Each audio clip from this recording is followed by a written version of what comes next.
Stay hungry, stay foolish.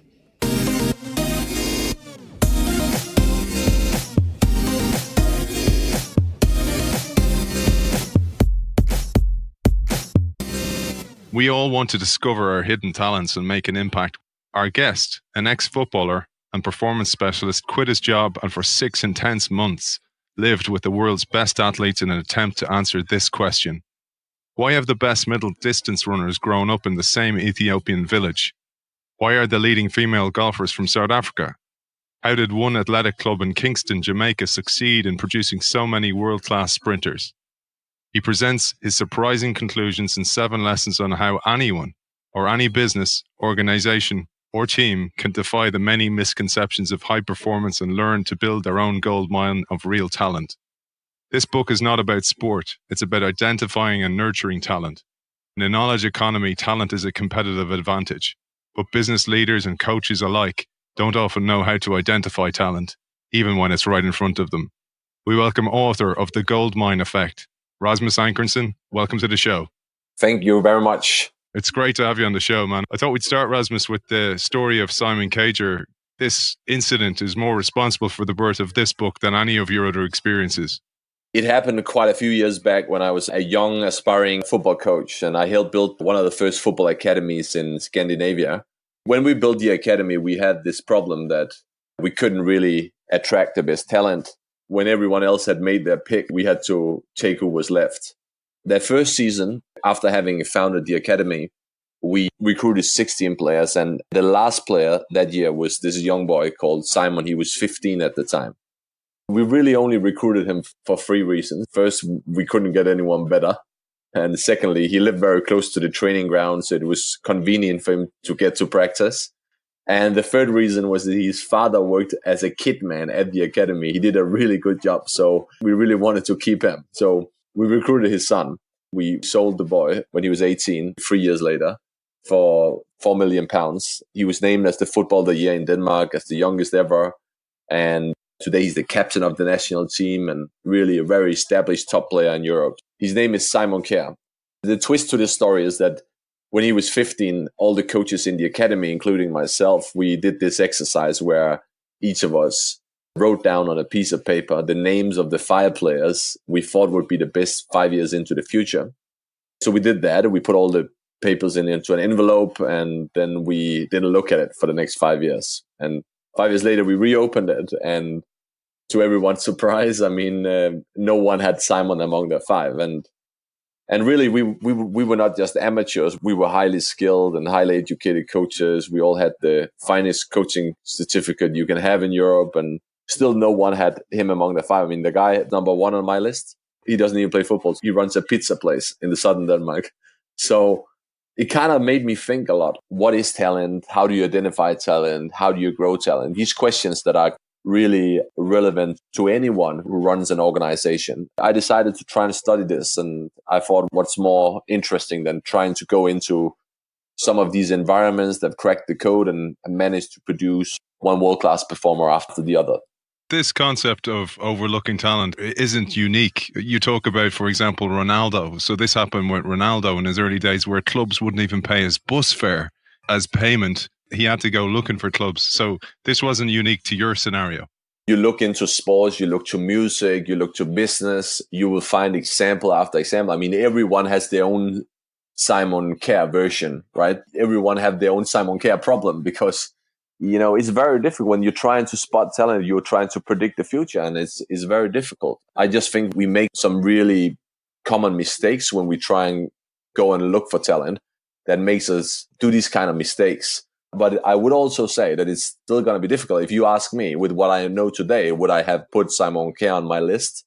I like to think I'll have had a better chance spotting him, but I'm not sure, because talent ID, in my opinion, is not about getting it right all the time, because nobody does. It's more about being less and less wrong. And I think there are ways to get better at being less wrong. Here you talk about the concept of capitalization, which I loved. And it's the brilliant American scientist James Flynn that developed the concept of capitalization, which describes the percentage of human potential in a given community that's successfully unlocked. And you went around these gold mines around the world looking at this and why. And what were all the ingredients? And the first expedition you started was to Kenya. It'd be great to hear about that story. Capitalization is just a way of measuring or indicating how effectively a society or a community or a company, for that sake, capitalize on the potential that exists. We see these clusters of world-class performers, like why is there a village in Kenya that produce big proportion of the best marathon runners in the world? Why is there an athletic club in Jamaica that produce the best sprinters? Why do South Korea produce all these top female golfers? I mean, the immediate conclusion we tend to jump to is that there must be something in the water in these places. It's about super genetics. I'm not saying that genetics don't matter. I just say that there's very weak scientific evidence that there is a race-linked genetic advantage. And what I think people overlook often is all these other capitalization factors. So, for example, this particular place in Kenya has a very high capitalization rate of long distance runners, which means that almost everyone who can become a world-class marathon runner do become a world-class marathoner. The same thing in Jamaica. Everyone who can become a top sprinter become a top sprinter because there is a culture that drags people into this activity, and it becomes almost part of the local and even the national identity. People often say, like, why is there no Usain Bolt in the UK, for example? And I said, well, there is. He's just a football player because the culture is about football. So the best, the fastest people, they don't become sprinters, they become football players. I mean, the fastest 100-meter runner in the UK, Adam Gemilli, he was a reject from the Chelsea Football Academy. So if Usain Bolt had been born in the United States, I don't think he'd been a sprinter. He'd been a wide receiver in American football and maybe a basketball player. It's a lot about culture. What is it that the best athletes end up doing? And these places kind of have a system that capitalizes really, really well on a certain type of talent. You give the brilliant example in the book here of Russia and tennis because of Boris Yeltsin and also his favoritism towards the game of tennis. Often there is a local or a national culture that comes from somewhere. In some cases, be created politically. Politician puts a big emphasis and therefore resources on a discipline that they attach to national pride, for example. Whereas, for example, in Jamaica, I mean, there's a huge event every year called Champs, which is the national high school championships. You don't really understand how big that is before you try to attend one of those championships. It is the main entertainment event in Jamaica. The athletes often said that when you competed at the Champs, then competing at the Olympics is just another day at the office. Sprinting is such a big part of the culture. It's almost like a virus. And that means that the people who can become good sprinters, they actually become good sprinters. And that's what I always say to people who want to create a gold mine is like, you got to start creating that virus because it's almost a way of naturally recruiting the best athletes. You know, you got to make this the coolest thing to do. That's a really important point. You almost have these change makers that influence that. And in Jamaica, one of them was Steve Francis. And I pulled a quote that I absolutely love from the book, from your conversations with him. It isn't difficult to identify talent like Usain Bolt. Anybody could see that he had a huge potential when he was 16. But the real challenge is to identify potential in something currently ordinary that hasn't flourished yet. I thought that absolutely nailed the spirit of the book. One of his principles is like what you see is not necessarily what you get. So when we look at talent, we tend to just look at what we see, and then we assume that that's probably what we're going to see in the future as well. So Stephen Francis has this great example, I think, where he says that if you have a sprinter that runs 10.2 on the 100 meter and you have one running 10.6, who would you take? And most people would take the 10.2 guy because he's the fastest, and therefore they assume he'll be automatically the most talented. But what if the 10.2 guy had the best coaches, had the best training environments, the most opportunities, the most practice hours, where the 10.6 guy, he really just trained on his own, never in a structured way. So understanding that piece of context means that a raw 10.6 can suddenly be better than a trained 10.2, especially in terms of potential. So that's his whole thinking, like that to evaluate potential, you got to understand the context or the underlying reasons for the current performance. And I've had a lot of conversation with like business leaders about how this idea can be taken into an organization. And I've often asked them, like, if you were going to hire a salesperson, would you take the guy from Apple or would you take the guy from Microsoft? And then most guys tend to go for the Apple guy because best results, work for the most successful companies. And then I'm saying, hey, yeah, maybe, but you also got to take into consideration that Apple guy is selling a product people are willing to lie and sleep in the street for just to get into the shop to buy. So understand that piece of concept means that maybe a good result in Apple actually indicate less potential than an okay result for a salesperson in Microsoft. If you had a hotel and you wanted to get a great service employee on board, where would you go and look? Most people would go and look at the best hotels in town and try and recruit the best guys from there, which is just looking at what you see and trying to get that. Whereas you could also argue that you should go to the place where it's most difficult to demonstrate the skill you're looking for. You should go to a gas station, really, because if you can deliver outstanding service at a gas station, you can probably do that in the hotel as well. That is basically what Stephen Francis is saying, that what you see is not what you get. You got to look into the context of the performance if you want to be able to spot future potential.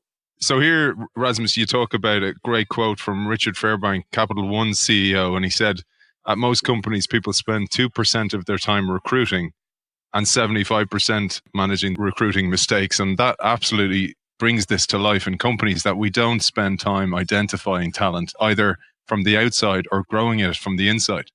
It has huge cost to any company that you fail to recruit the right talent. And often you end up suffering on that for a long time. I mean, lots of companies, they talk about values and spend a lot of time on, okay, this is going to be the values. This is how we're going to collaborate. This is what we're going to stand for. Whereas I think a lot of value work in companies is actually recruitment, because you got to hire people with the right values, with the right attitude, with the right mentality. And then you don't have to talk too much about the values, how we're going to collaborate, et cetera, et cetera. I think Richard Fairbank's quote really nails that we got to take recruitment more seriously. And there's a lot of talent we overlook. We just look at what we see. We don't look beyond what we see. You introduced a great concept that I loved, which is the concept of high performance blindness. And here it's not about the performance, but it's about the story behind the performance. Yeah, you got to understand how have people got to where they are if you want to say something about the potential. And it's kind of back to that example with the sprinter that runs 10.2 versus the one that runs 10.6. I think the intelligent approach to that is to say, all right, if the guy that runs 10.6 has actually really, really not trained in a structured way and not having enough practice hours, and if you kind of say, well, if I took him into my environment and I started training him properly, he's probably have a lot more potential than the 10.2 guy who trained a lot and had a much more optimum training environment in the past. It's a lot about understanding context, I think. And again, you talk about diversity as well, and that people like Steve Francis, Colin O'Connell, they looked for diversity in the people they recruited. So you call it, don't make your funnel too narrow, don't make your gate too narrow. And here you give the example of the Brazilian footballer Garrincha. I think the diversity part is a really interesting one. We tend to be very, very narrow in the way we have a really narrow idea about that. If we want to hire someone for this role, then he's got to have done the job before we have the courage to actually hire him. And I think if you understand what are the critical success factor, you can actually take a much wider view when you recruit. So I'll give an example. Like, one of my good friends runs a service security company in Asia, got 900 employees there. And he's told me that he's kind of found his own little gold mine in hiring taxi drivers. You say, why would you hire taxi drivers when you run a service security company? Well, because he has really thought carefully about what are the critical success factor in working in a service security company. And he believes that it's exactly the same thing as if you want to be a successful taxi driver. Because once you master the mechanical skills as a taxi driver, the critical success factor is, are you willing to go an extra mile for the customer? That's it. Exactly the same skill as you want in a service security company. So this guy, he actually spends an hour every single day in a traffic jam because there's a lot of traffic in Kuala Lumpur, in a taxi to and from work, which is a great opportunity for making a job interview when the job interview is most effective, when the guy you're interviewing doesn't know he's in a job interview, because then you see real character. So he's hired basically 20, 30 taxi drivers to his company today with great success. And it's not that I say that everyone has got to go out there and hire taxi drivers. But what I'm saying is that once you understand and you got clarity on the critical success factor in a job, then you can take a much wider view to try, and you can find that skill in many more places that you initially thought. But you got to go through that process in order to realize what is the critical success factor, and then take a more creative, wider look at the talent pool. This is where I think it's so aligned with the notion of innovation, because let's jump to Brazilian football for a second. And here you say the biggest mistake we make in Europe is that it's too well organized. And Brazilian footballers and Brazilian football is not a product of organized talent development, but the secret to it is spontaneous, unorganized football. And that is exactly what innovation is like.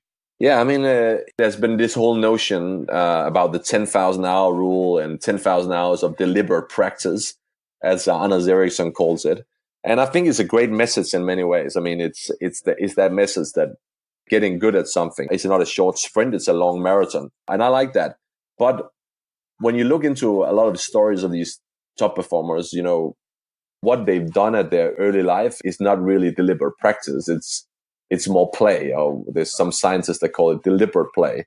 So this spontaneous, unorganized, uncoached kind of activity where you try a lot of stuff, you make mistakes, you play with your friends, and it's a great phase for experimentation, but it's also a great way of falling in love with something. That's how they fall in love with the game.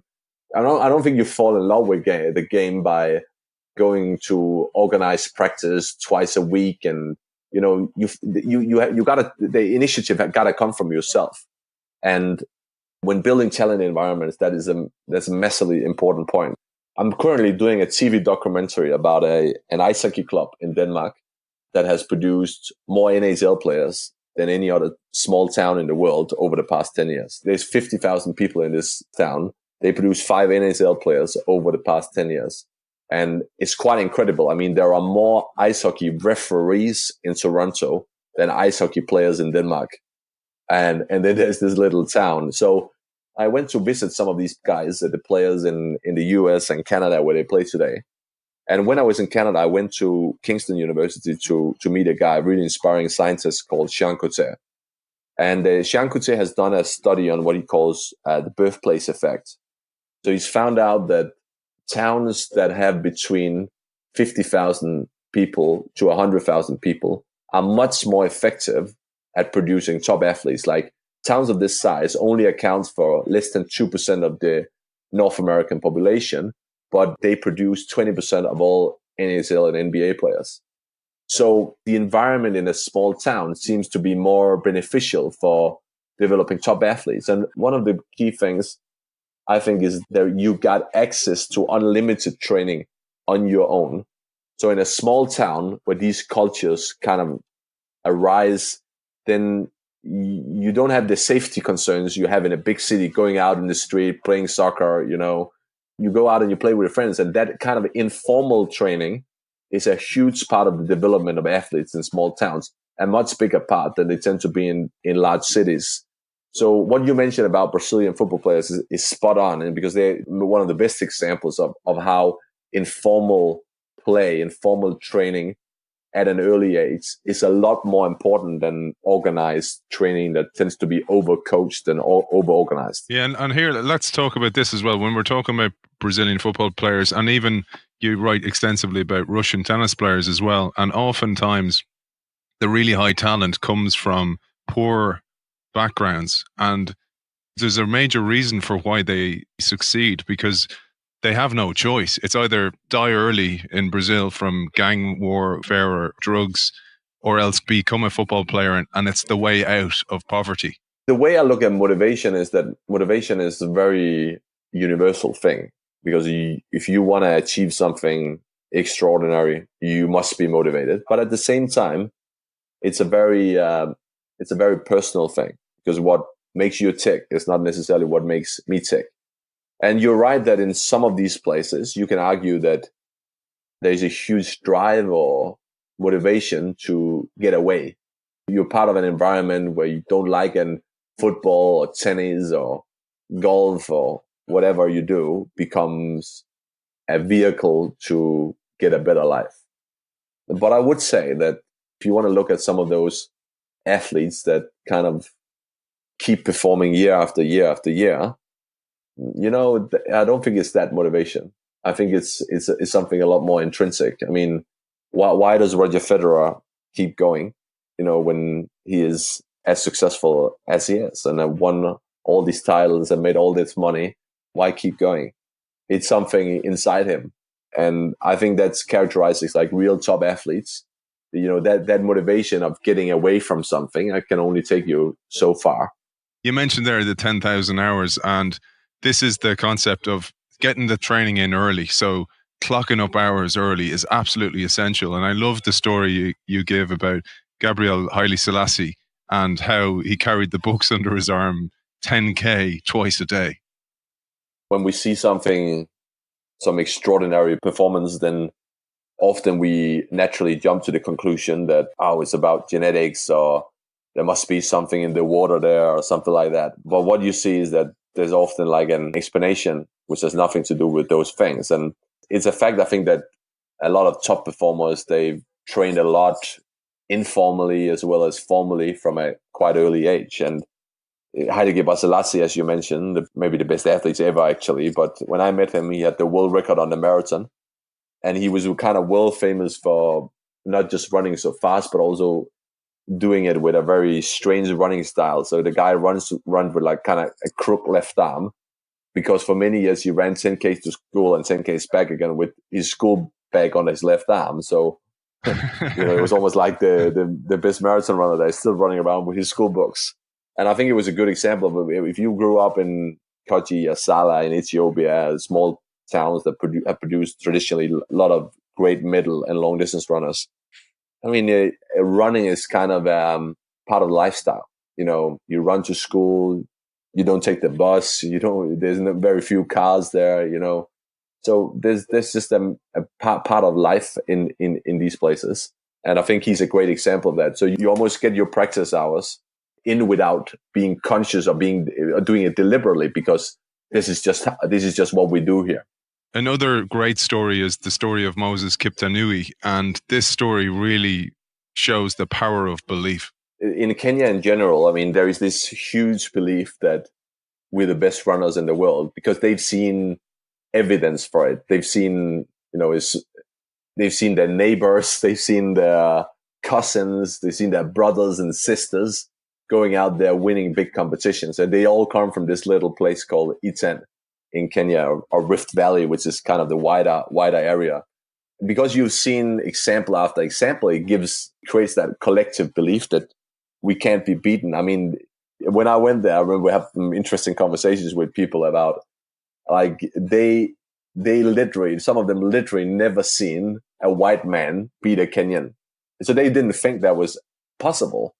And, if you have that kind of belief, you obviously, it inspires you to train. It inspires you to. It creates a belief that this is actually possible, and I think that's a massively important factor. There's no one in Kenya that runs with heart rate monitors. There was one guy who said to me, "Why do I need a heart rate monitor to tell me there's no more cash in the bank?" They just look at their neighbor and say, "Well, he won the world championship last year, so if he can do it, why can't I?" That belief, it comes from role models primarily. That's one of the other reasons why small towns often produce more top athletes than large cities, because in a small town, you have proximity of role models. So they're just around you. They're not distant. So as I said, when I went to Iten in Kenya, this village that produced top marathon runners, I remember I arrived there and I went for a jog 30 minutes in the morning. And within 30 minutes, I saw 3 world champions. And I mean, if you run 10 strides behind the guy who won the world championship last year, there's a good chance you think I could probably do that myself one day. So proximity of role models gives you belief because he's just like me. So if he can do it, why can't I? At the same time, what it does is that it demystifies high performance. Because when role models are distant, you don't know what they did to be good. And it seems so superhuman what they're doing. So you automatically think, oh, well, that's probably not possible for me. But when you have role models close, it demystifies what it takes. Because you see this guy also get tired sometimes. He doesn't train, every day, but he trains a lot. But you see that it's not no one is perfect, and you start to think that, well, he's just like me, and if he can do it, why can't I? And that whole proximity of role models piece is I think probably, if not the most important, then at least one of the absolute most important factors in why small towns tend to be better at producing top athletes than large cities.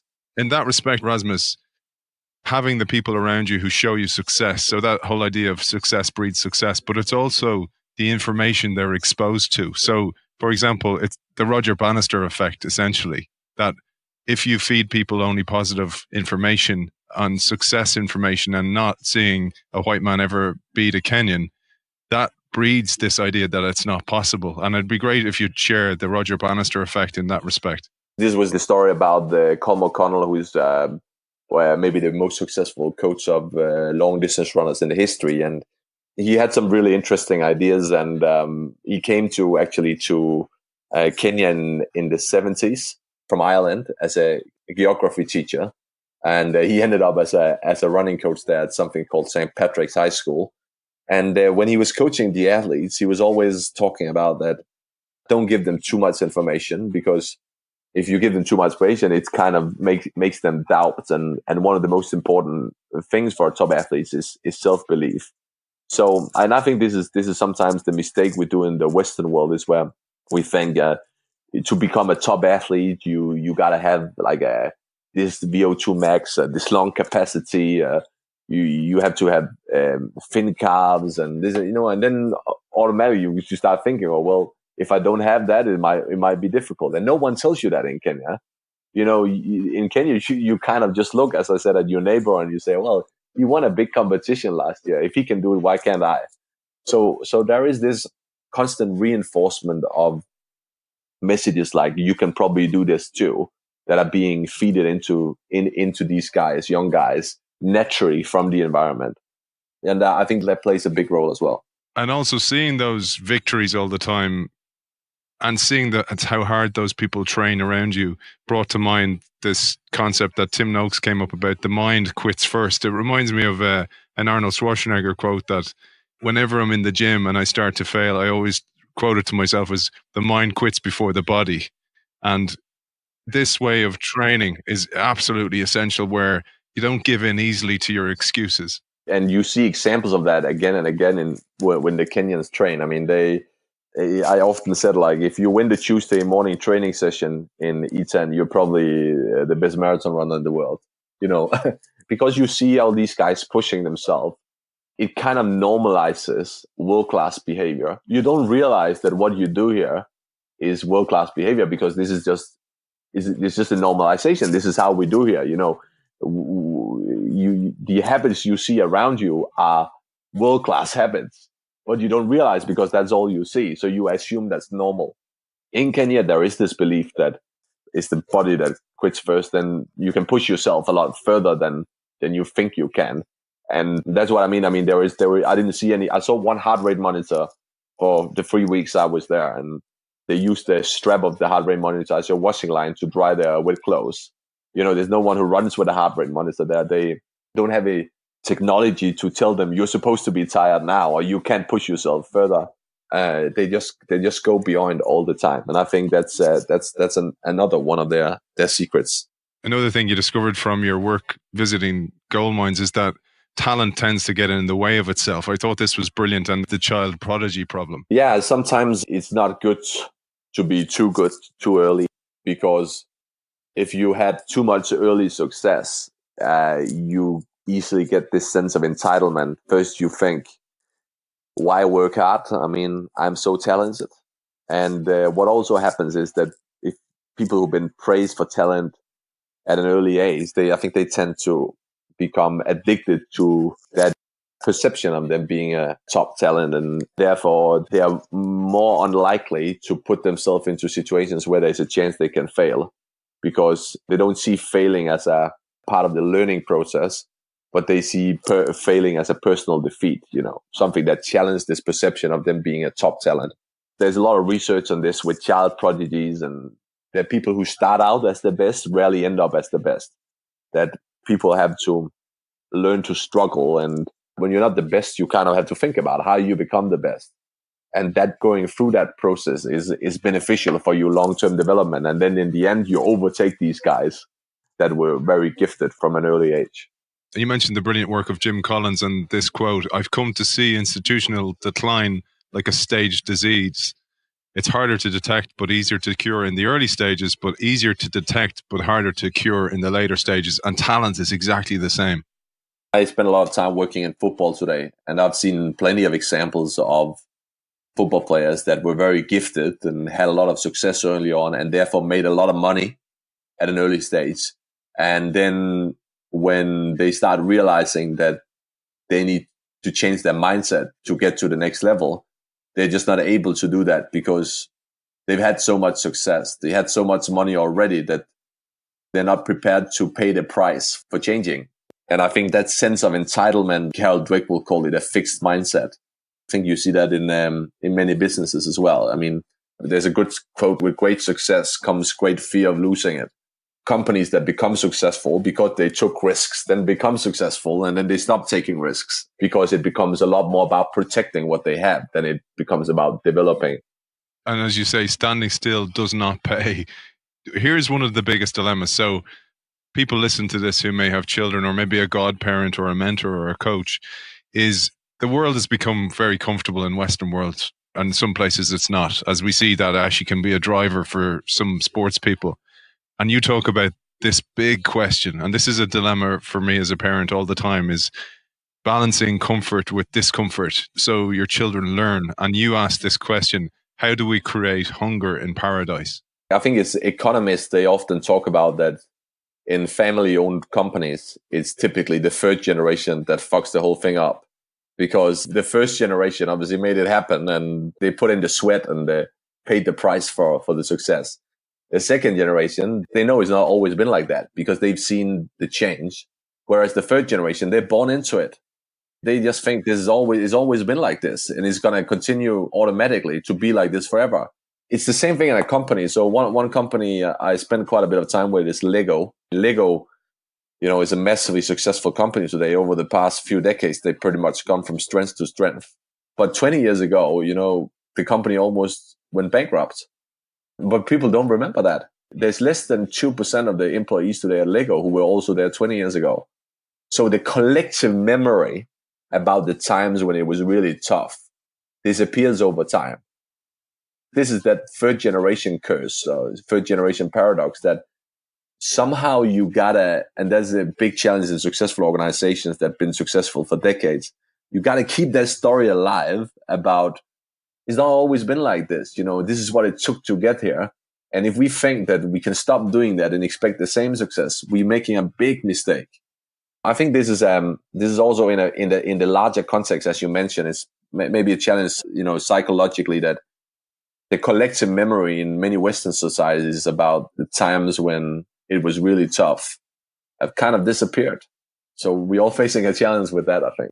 Parenting is a contentious issue that you mentioned. So oftentimes people criticize people who are seen to push their children or perceived to push them. But you talk about this being an essential element. And it's about involvement, being involved, or showing more than just a passing interest. Yeah, I mean, there's this pacing. You can push and pace your kids too much. And we've seen some of the really bad examples in tennis when parents and tennis dads actually go to extremes. And that is not good, I think. I also think because we've seen those stories, many parents ended up going in the complete opposite direction and say, we're then not going to push at all. And I think that's wrong too. I mean, the way I look at it is like, great metaphor is, if you imagine like a fireplace, and if you put too much wood on, the fire goes out. It's not good. So definitely you can put too much wood on. You can push too much. But if you put too little wood on, you also get a problem with the fire.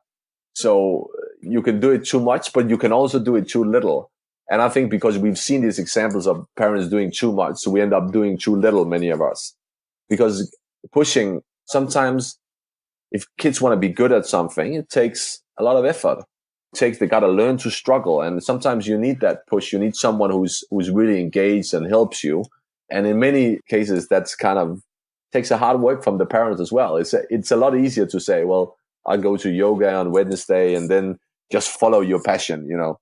Passion is not just something that hits you like the lights and then you know what you're passionate about. Passion is also something that's developed. In many cases, I think actually it's persistence that creates passion. You persist through struggle and then you get better at something. And when you get better at something, you start feeling very strongly for it. You start feeling passion. It's a bit of a chicken and egg thing, but there's this misconception that passion is something you're not going to work for. It's just like a light that hits you, and then you follow your passion for that on. But I think it takes hard work to feel passion for something. I love that, man. I think that's so important to realize that it's not about the child just discovering a passion. You have to put some work into that, because it's almost like they learn that they're good at it and therefore they go, oh, I'm good at this. And then they put more time into it as well. Rasmus, last question for you. If you were stuck in a lift with somebody and you had one piece of advice to give them from your lessons from the goldmine effect, what would that be? That's a good question. I think the kind of lesson that made the biggest impression on me was Stephen Francis' words that what you see is not necessarily what you get. I think that's such a key thing when you try and spot talent, which is one of the most important tasks for anyone who runs an organization, is that if you want to find that undervalued talent, you got to look beyond what you see. If you just look at what you see and expect that what you get, you're making a big mistake. And I learned a lot from that. This is something I try and adopt in whatever I do, is I really try and evaluate the context in which the performance has been created when making any judgment about people's future potential. Beautiful. That's a lovely way to finish. And Rasmus, last thing is, I know you do a lot of keynotes. You have a brilliant TED Talk. Where can people reach you if they want to engage you for keynotes or for other consultancy work? I spend most of my time today running 2 football clubs, but I still do a little bit of the keynote speaking once in a while. And I got a really simple website where people can watch some of the talks I made, rasmusankersen.com. So feel free to visit that. Author of The Goldmine Effect, Rasmus Ankersen. Thanks for joining us. Pleasure. Thank you very much.